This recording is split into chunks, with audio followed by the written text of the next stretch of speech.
আমার প্রশ্ন যে জীবন জীবিকার তাগিদে আমরা যারা প্রাত্যহিক কর্মকাণ্ডে ব্যস্ত থাকি তাতে সম্পূর্ণ মুক্ত না হয়ে কিভাবে আল্লাহ তাআলার কাছে এবং তার দিনকে লাভ করতে পারি, তাতে আপনার একটু দিক নির্দেশনা।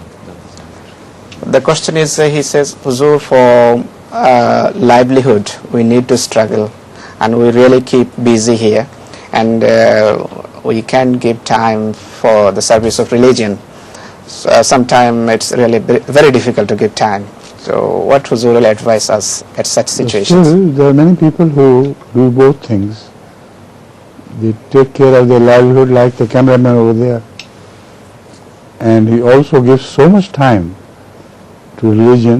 He comes here and takes the pictures, the video, etc. It is surprising. And so also his wife is similar.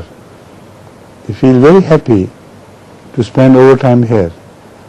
So if you can find such occupation here in which your wife can also participate, that will be great.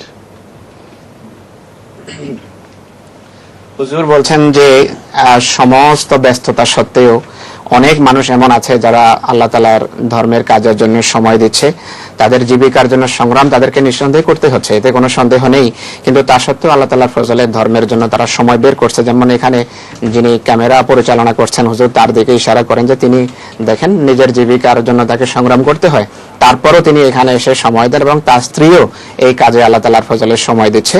তো আপনিও আল্লাহ তাআলার ফজলে এমন কাজ করতে পারেন, আপনার যদি এমন কাজ বের করেন যা আপনার স্ত্রীও করতে পারে, তো আপনারা উভয়ই আল্লাহ তাআলার ধর্মের জন্য সময় দিতে পারেন যদি শুধু আপনার ইচ্ছা থাকে।